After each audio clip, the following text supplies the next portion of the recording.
안녕하세요. 단독자TV 단독자입니다. 오늘은 영상을 본론에 들어가기에 앞서서 몇 가지를 먼저 말씀을 드리고 또 감사의 인사를 전하고 시작을 하려고 합니다. 벌써 이제 제가 유튜브를 시작한 지가 어느덧 1년이 좀 넘었습니다. 작년 이맘때쯤에 시작을 했었는데 그때 당시에는 뭐 하나 가진 것도 없고 그냥 저의 입과 뇌와 그리고 화이트보드 핸드폰만 있으면 된다라는 그러한 일종의 패기로 영상을 시작했습니다. 그때 당시 제가 내걸었던 일종의 모토이자 하나의 선언이었던 게 있어요. 바로 의미가 없으면 촬영하지 않는다라는 거였는데 그만큼 제가 얘기할 컨텐츠에 대해서 자신이 있었던 것은 확실합니다.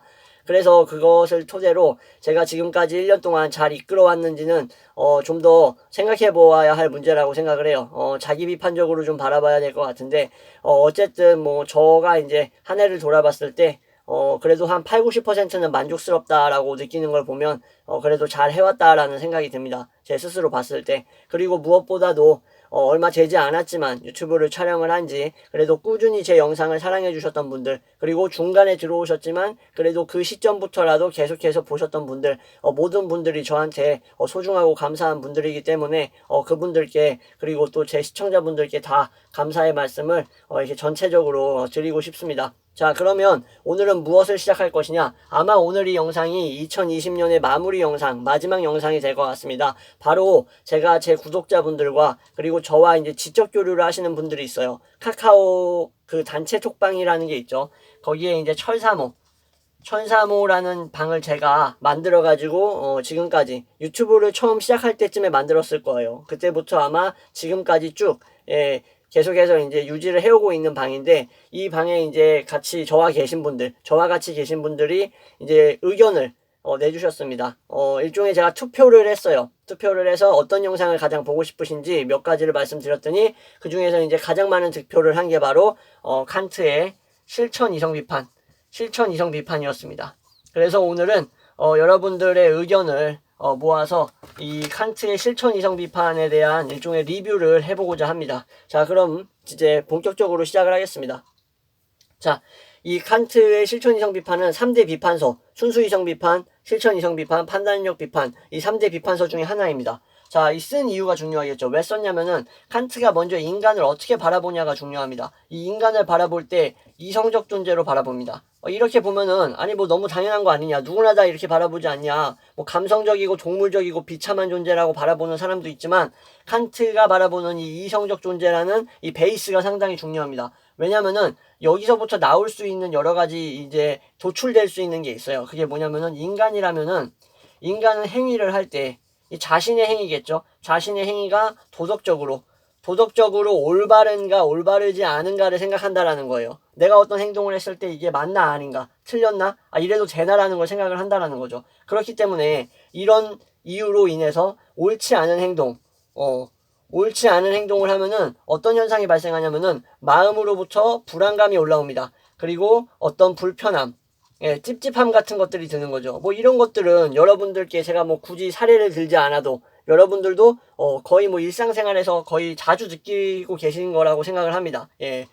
뭐 이런 거를 못 느끼는 사람도 있지만 그거는 되게 극소수라고 생각을 하고, 물론 또 이제 사람이다 보니까 정념에 휩쓸릴 수도 있죠. 감정에 휩쓸릴 수도 있고 충동적으로 행동을 하기도 합니다.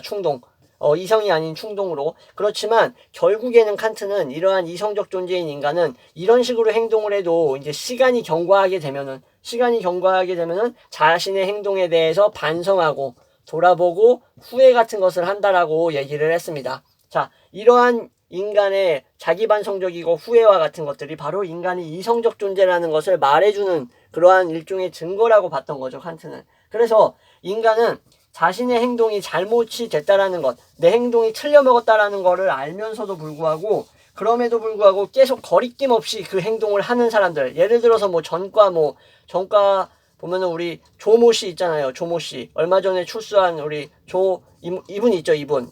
이분. 아주 그냥 인기 스타인데, 어쨌든 이 전과 막 한 10몇 범, 뭐 한 10범이라고 칩시다, 예를 들어서. 이런 종류의 사람들, 이런 부류의 사람들은 진짜 이제 소수에 국한된다라고 봤던 거예요.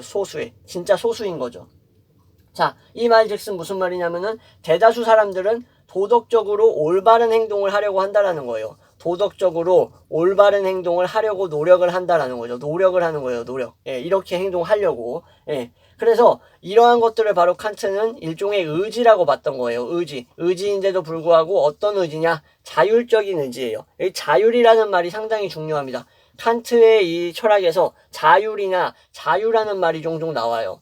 예. 물론 이거를 한국어로 해석했을 때는 독일어의 의미가 퇴색될 수가 있겠지만 어쨌든 자율이나 자유가 이 의지에 있어서 어떤 핵심적인 요건인 것은 분명합니다. 자, 이러한 자유의지가 있다라는 것은 결국 내가 어떠한 것을 실천할 수 있는 능력이 있다라는 거예요. 실천할 수 있는 능력. 이 실천할 수 있는 능력이 있다라는 것은 결국 도덕을 현실로 구현해낼 수 있다라는 거죠. 그죠? 현실로 구현해낼 수 있다는 것. 이렇게 인간은 이성적인 존재이면서 동물과 다른 존재들과는 확실히 차별화된 차이가 있는 존재라는 것을 칸트는 전제로 하고 있습니다. 자, 이러한 전제가 상당히 중요합니다. 이제부터 이제 전개가 될 건데, 자, 그래서 칸트는 도덕적으로 행동하려는 이러한 아까 말씀드렸던 자율의지 있죠. 자율의지. 자율적 도덕의지는 바로 감정이라는 것에 좌우되지 않을 수 있다는 거예요. 좌우되지 않을 수 있다. 물론 감정에 좌우돼가지고 이런 자율의지가 퇴색되거나 이대로 옮겨지지 않는 사람도 있어요. 그럼에도 불구하고 감정에 좌우되지 않고 나의 자율의지를 어떤 도덕적이라든가 사회적으로 요구하는 그 요건에 맞는 행동을 하도록 이끌어갈 수가 있다는 거죠. 그죠? 그게 바로 인간의 능력인 거죠. 그래서 오로지 이런 감정에 좌우되지 않는 객관적 법칙에 따라서 움직일 수가 있다. 객관적 법칙에 따라서 움직일 수가 있다는 것이 가능하다라고 말을 했는데, 자, 이러한 것을 증명하려고 쓴 책이 바로 실천이성 비판입니다. 다시 한번 말씀드릴게요. 자, 인간이 가지고 있는 자율의지와 이 자율의지를 통한 실천 능력을 통해서 감정에 좌우되지 않으며 그리고 객관적 법칙을 통해서 움직일 수 있는 존재이기 때문에 이러한 존재인 것을 증명하기 위해서 쓴 책이 바로 실천이성 비판이라는 것입니다. 자, 그럼 이제 좀 더 자세히 들어가 보도록 하겠습니다. 이 실천이성 비판이라는 것을 제가 이제 좀 여담으로 좀 말씀을 드리면 칸트가 순수이성 비판이 너무나 유명해서 그렇지 순수이성 비판은 어떻게 보면은 순수 어떤 학문적 형이상학적 부분인데 이 실천이성 비판이라고 하면은 제가 봤을 때는 오늘날에 있어서 제 생각입니다. 뭐 아니라고 체크를 거시는 분들도 있겠지만 제 생각에 있어서 오늘날에는 순수 이성 비판보다도 실천 이성 비판이 훨씬 더 어떻게 보면 무게가 더 실린다라고 저는 생각이 듭니다. 왜냐면은 이 오늘날 즉 뭐라 그래야 되지 한마디로 만들어지다 많이 한국 사회 거의 뭐 아직도 완성되지 않은 피폐한 한국 사회에서 이러한 오늘날의 도덕이라든가 윤리라는 이러한 기준을 세워주는 데 있어서 여전히 이게 이 칸트가 거의 뭐 17세기 사람이었음에도 불구하고 여전히 그때 당시의 책이 지금의 너무나 큰 시사점을 줄 수 있기 때문입니다. 자, 왜 그런지는 이제부터 말씀드리겠습니다. 자, 실천이성이라는 이것이 바로 인간이 지닌 최고 능력이라는 겁니다. 칸트는 실천이성 인간의 최고 능력이죠. 최고 능력. 자, 한마디로 칸트는 사람의 행동과 실천을 상당히 중요시 여겼던 겁니다. 실천 이성이라는 것은 한마디로 내가 내 자율적 판단과 의지를 통해서 내가 이성적으로 판단한 것을 바로 실천으로 실행에 옮길 수 있는 능력인 겁니다. 그러니까 한마디로 생각에만 멈추지 않고 생각에만 그치지 않는다라는 거죠. 자, 그래서 인간이 자신의 행동을 올바른지 잘못됐는지 생각하고 판단할 수 있다라는 것은 뭐냐? 자, 그 내용은 너무 중요한 말이네요. 이게 바로 윤리적, 도덕적인 가치가 이러한 가치가 내 행동에 부여될 수 있다라는 거예요. 다시 말씀드리면 인간은 자신의 행동에 도덕적이고 윤리적인 가치들 이러한 가치들이 부여될 수 있음을 알고 있기 때문이라는 겁니다. 칸트의 이제 입장으로 이제 설명을 드리면 자 칸트는 그래서 이 실천 이성 비판을 통해서 윤리와 도덕이 왜 중요한지에 대해서 말을 하고자 했던 거예요. 네. 자, 인간이 가지고 있는 최고의 능력이 실천 이성이라는 것이 있는데 이것을 통해서 인간이 행동을 할 때 자, 도덕적이고 윤리적인 가치가 내 행동에 부여될 수 있다는 것을 안다라는 거예요. 내가 어떤 행동을 했을 때 이것이 올바른지 올바르지 않은지 누가 올바르다고 생각해줄지 생각해주지 않을지를 다 알고 있다라는 거죠. 인간은. 그죠? 예, 이것도 역시 확실히 맞는 말이죠. 자, 그래서 인간이 어떠한 행동을 하는 데 있어서 칸트는 이러한 행동에 내가 윤리적이고 도덕적인 가치가 부여될 수 있다라는 것을 안다라는 것은 뭘 의미하냐면은, 자, 내가 어떤 하는 행동에 객관적인 원리가 있다라는 거예요, 한마디로.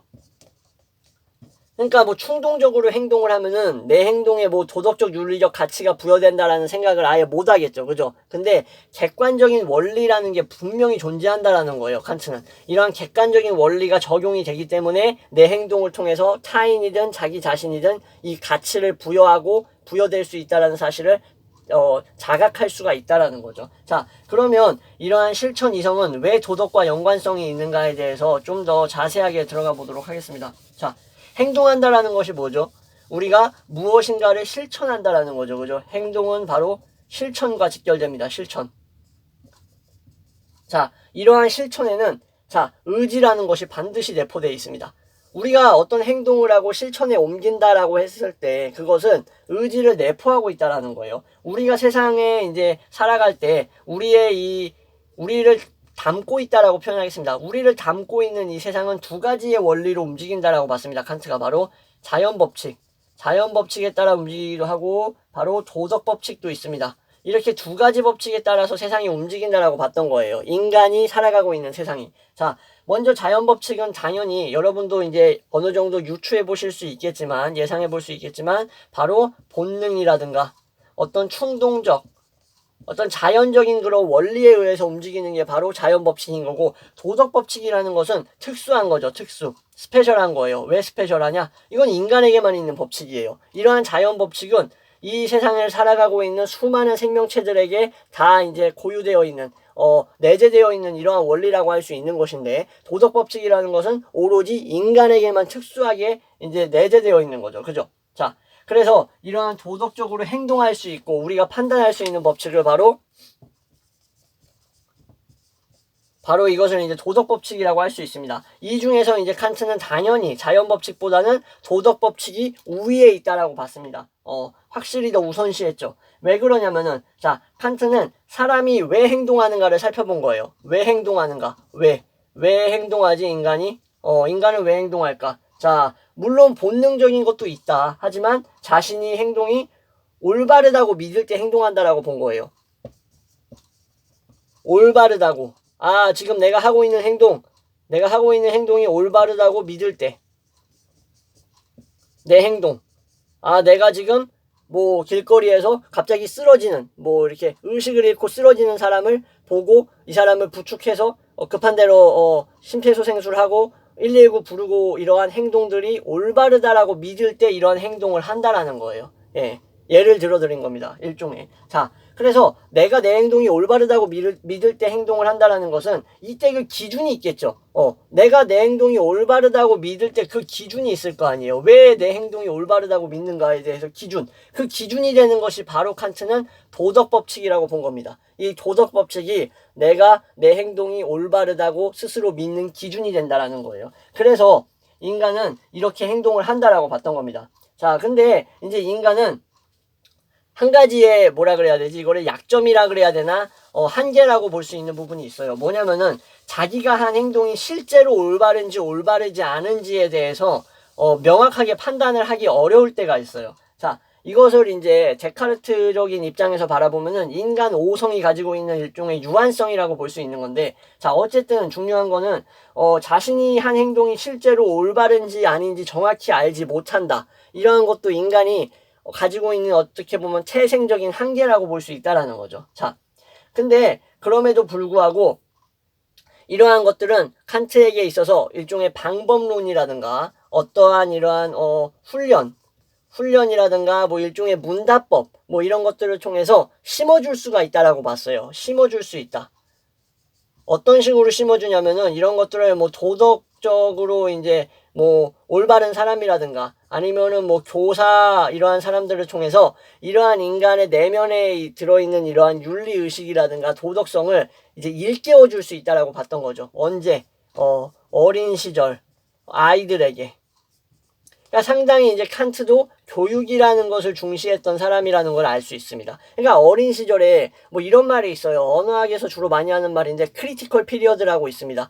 결정기라는 건데 이 결정기가 지나면 언어를 습득한다거나 어떠한 이러한 뭐 의사소통에 있어서 인간으로서의 재구실을 하지 못합니다. 그 기간이 지나면. 그래서 그 기간 동안 무조건 그 언어라든가 인간과의 사교, 사회생활을 배워야 되는 그 기간이 있는데 그 기간이 칸트 역시 교육을 받아서 어떤 도덕적으로 인간이 함양되고 성장하고 발전할 수 있는 그 기간이 있다라고 칸트도 생각을 했던 것 같습니다. 제가 봤을 때. 그래서 이렇게 어린 시절 아이들의 교육, 도덕적 교육이 정말 중요하다라고 얘기를 했습니다. 자, 그래야지만 인간이 자기가 한 행동이 올바른지 아닌지를 정확히 알 수 있다라고 봤던 거죠. 칸트도. 어쨌든 도덕법칙이라는 것은 특징이 있죠. 이 도덕법칙이라는 것은 과학과 수학 같은 것들과 달라요. 이런 두 가지 이러한 종류의 학문들은 특징이 있죠. 뭐냐면은 바로 실증성이 있다라는 거예요. 실증적이고 검증이 가능하다라는 일종의 논리적으로 파악할 수 있다라는 건데 이 도덕 법칙도 어떤 면에서는 뭐 논리적으로 꾸밀 수는 있습니다. 그러나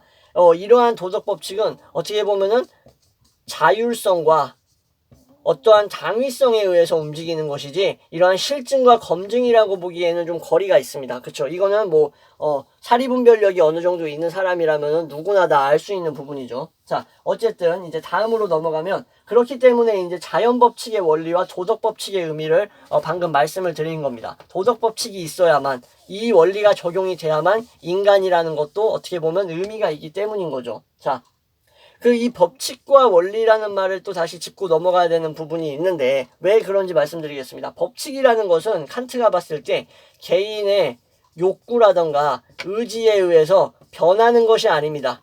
변하지 않아요. 예, 불변하는 거예요. 그러니까 항상 그러해야 된다는 거죠. 여기서 바로 이 칸트가 중요시했던 보편성이라는 게 나옵니다. 보편성. 이 보편성은 좀 뭐라 그래야 되지? 조심해야 될 부분이 있습니다. 우리가 생각할 때. 이거와 뭐 대중성 이런 것과는 좀 연관이 없습니다. 전혀. 물론 뭐 이거를 연관지어서 생각하시는 분들이 별로 없을 거라고 저는 생각을 하지만 혹시라도 뭐 대중성, 다수성하고 상당히 연관지을 수도 있는 그런 어떤 위험성이 있지만 리스크가 있지만 이 보편성하고 대중성하고는 절대 같지가 않습니다. 예, 다수성하고도. 자, 여기서 말하는 보편성이라는 것은 이겁니다. 뭐냐면은 어떤 상황에도 적용이 되는가라는 거예요. 자, 실천이성 비판에서 칸트가 보편성을 강조했던 건 이런 건데 근데 여기에 대해서 또 비판이 들어올 수가 있죠. 비판이. 어떤 비판이 들어오냐면은 어떤 상황에도 다 적용될 수 있는 도덕 법칙이라는 것이 그러한 법칙이라는 것이 세상에 어딨냐라고 말을 할 수도 있어요. 그런데 이것을 생각해 봐야 됩니다. 우리는 어떤 상황에도 다 적용될 수 있는 법칙은 없다라고 가정을 하더라도 이러한 보편성을 전제로 하지 않는다면 그러면 이러한 법칙 자체는 의미가 없어져 버려요. 예, 없는 거랑 마찬가지입니다. 예를 들어 드리겠습니다. 뭐 우리는 뭐 사람을 뭐 죽여서는 안 된다. 살인해서는 안 된다. 뭐 폭행해서는 안 된다라는 이러한 법칙이 있다고 합시다. 자, 근데 이러한 것이 어떤 상황에도 적용이 안 되고 어떤 상황에는 적용이 된다면 상당한 많은 사회적 문제라든가 여러 가지 이제 부작용을 불러올 거라는 것을 여러분들도 이성적으로 유추해 볼 수가 있죠. 그죠? 그래서 이러한 법칙 같은 것은 시대나 어떤 욕구, 의지에 따라서 변하면 안 된다라는 것을 가정할 수밖에 없는 거예요. 칸트도 이거는 본인도 알았을 거예요. 예를 들어서 뭐 자기 아버지를 숨겨야 되는 그러한 뭐 상황을 제가 예전 영상에서 한번 예를 들었었는데 뭐 아퀴나스 이렇게 악 얘기하면서 그때도 말씀드렸던 건데 나의 아버지니까 당연히 거짓말을 해서 나의 아버지를 뭐 해치러 오는 사람들로부터 숨겨줘야겠죠. 그죠? 아버지가 쫓기는 상황이라면. 그런데 불구하고 칸트는 거짓말을 해서는 안 된다라는 것이 일종의 도덕 법칙이자 정원 명령으로서 보편성을 지니고 있기 때문에 어떤 상황에도 적용되어야 한다라는 것에 대해서 인정을 하는 부분이 있습니다. 자, 이럴 때 문제가 될 수 있는 거죠. 그죠? 네. 이런 부분에서 바로 후대에도 그리고 너무나도 많은 대중적으로 많이 알려진 비판들이 가해져 왔던 거죠. 참 애매한 부분이에요. 그래서 보편성을 유지하면서도 모든 상황에 적용을 할 수는 없다. 그렇지만 거의 대부분의 상황에 적용이 되어야 한다라는 이러한 법칙의 일종의 딜레마도 안고 있는 거죠. 그렇지만 저는 이러한 보편성을 버리는 이상 도덕과 윤리는 의미가 없어진다라고 생각을 하는 입장입니다. 저 역시 일종의. 어쨌든 이성을 가진 사람은 이성이 있기에 자연 법칙에서 벗어나서 도덕 법칙에 따르고자 했다라고 칸트는 생각을 하는 겁니다. 자, 한마디로 도덕 법칙에 따르고자 할 때는 우리의 이성이라는 것이 작용을 한다라는 거죠. 예, 그래서 이 이성이 작용한다라는 것은 의지에 따라서 행동한다라는 것을 의미하는 겁니다. 자, 이 이성과 의지의 관계가 쇼펜하우어가 너무나 많이 알려져 있기 때문에 쇼펜하우어를 예로 들면 시오펜하우어의 의지는 일종의 자연물이라든가 이 세계의 모든 곳곳에 다 들어있는 일종의 목적이 없는 맹목적인 특징을 가지고 있습니다. 쇼펜하우어의 의지예요. 쇼펜이라고 쓰겠습니다. 자, 이 의지랑 칸트가 얘기하는 이 의지, 칸트의 의지랑은 좀 많이 개념적으로 차이가 큽니다. 예, 뭐 한국말로 하면은 그냥 의지 그냥 동의어 같이 느껴질 텐데 절대 그렇지 않습니다. 칸트가 얘기하는 의지, 여기에서는 자율의지가 들어가는 거고, 이 의지는 바로 이 인간의 고유한 이성을 통해서 유발되는 의지입니다. 네, 그러니까 한마디로 뭐 감정이나 충동적으로 일어나거나 아니면 의지 없이 마치 이렇게 표현해도 될지 모르겠는데 달팽이가 상추를 뜯듯이,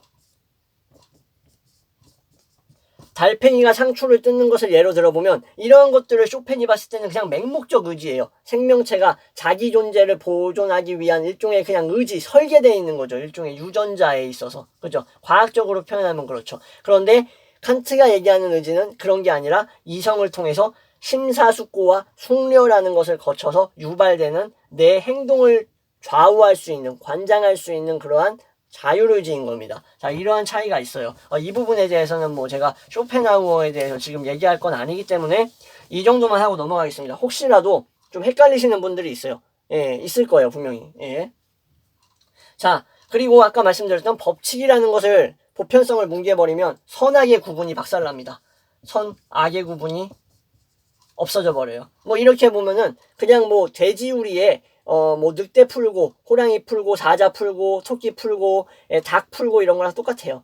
그냥 개판이 되는 거죠, 한마디로. 어쨌든 이 의지는 인간에게 있어서 자, 감정의 영향을 받지 않아야 되고 뭐라 그래야 되지? 행동을 하도록 도움을 준다라고 봤던 거죠, 칸트는. 그죠? 그래서 일종의 이제 이런 상황, 의지를 잘 사용하는 예를 들어보면은 이제 위인들 있죠, 위인들. 열악한 상황에서 자신의 처지를 극복해 나가는 사람들. 네, 이러한 사람들을 예로 들 수 있습니다. 자, 그래서 칸트에게 있어서는 그 인간이 도덕 법칙을 따른다고 하는 것, 이 도덕 법칙을 따른다는 것은 바로 실천 이성인 거예요. 실천 이성.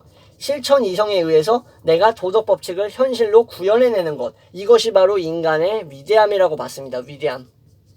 인간이 위대한 이유가 이런 것 때문에 인간이 위대하다라고 봤던 거예요. 이렇게 보면은, 자, 근데 실생활을 보면은 이러한 의지가 있어도, 이 의지라는 게 있어도 이 의지대로 행동한다라는 것이 쉬운 게 아니라는 거죠. 이지하지 않다. 예, 의지가 있어도 이렇게 행동으로 옮긴다라는 것이 쉽지 않다라는 거예요.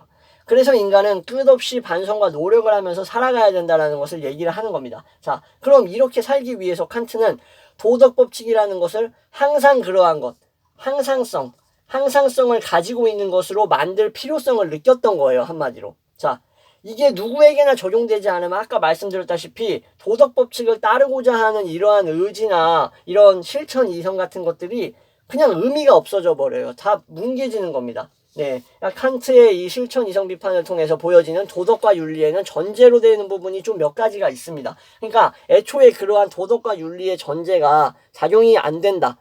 그런 것이 적용되지 않는다라고 생각을 하면은 이 실천 이성 비판에 대해서 백날 얘기해도 의미가 없습니다. 예, 어떤 느낌인지 아시겠죠?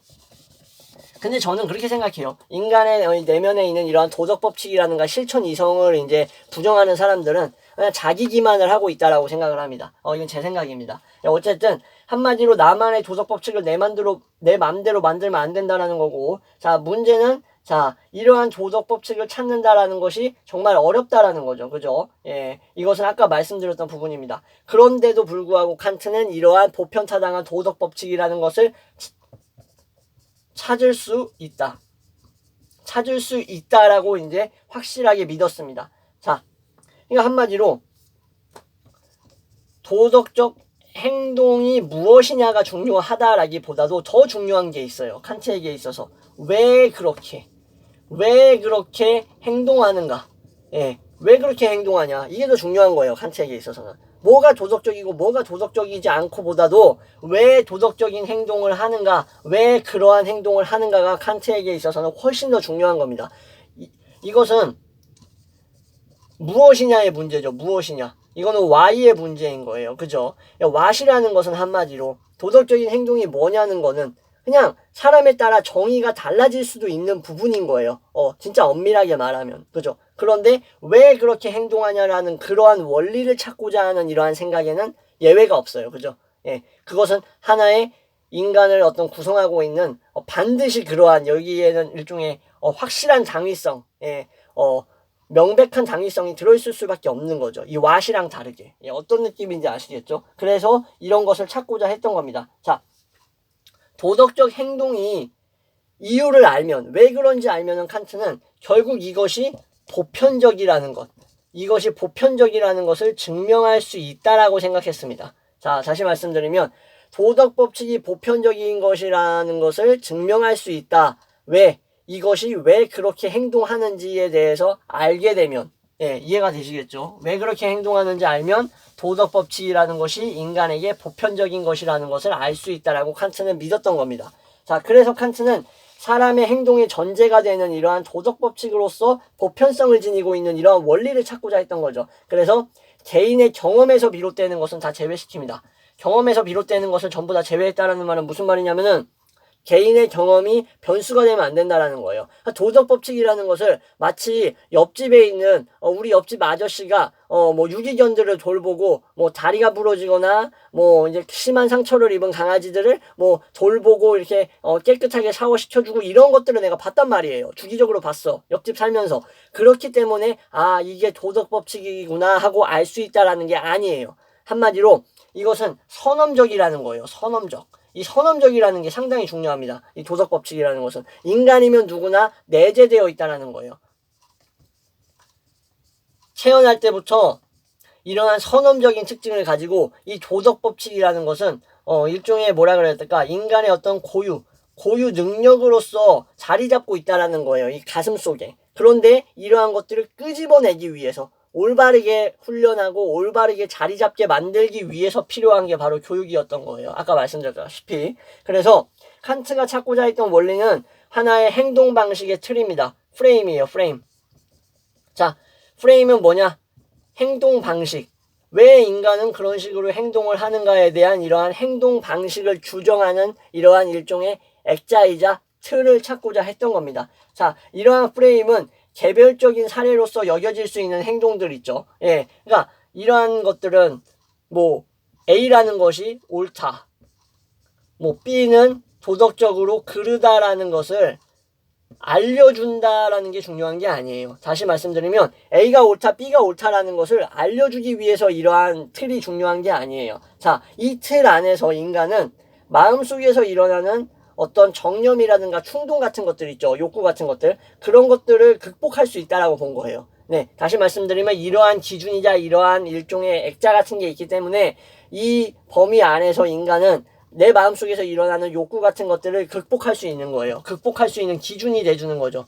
예, 극복이나 억제를 하는 데 있어서 하나의 기준으로서 작용하는 것이다. 그래서 결국 인간은 이러한 행동 방식의 기준과 이러한 범주, 이러한 것이 있기에 결국 내 멋대로 행동하지 않는다라고 봤던 거예요. 칸트는. 이러한 행동 방식의 일종의 프레임이 있기 때문에. 그래서 도덕적 의지가 가능하다라고 봤던 겁니다. 예, 이러한 것들이 이미 내재되어 있다는 거죠. 네, 이렇게 해서 이제 실천 이성 비판 1부는 이제 여기까지 말씀을 드리고, 이제 2부에서 이어서 계속 나가도록 하겠습니다. 네, 2부에서 뵙겠습니다.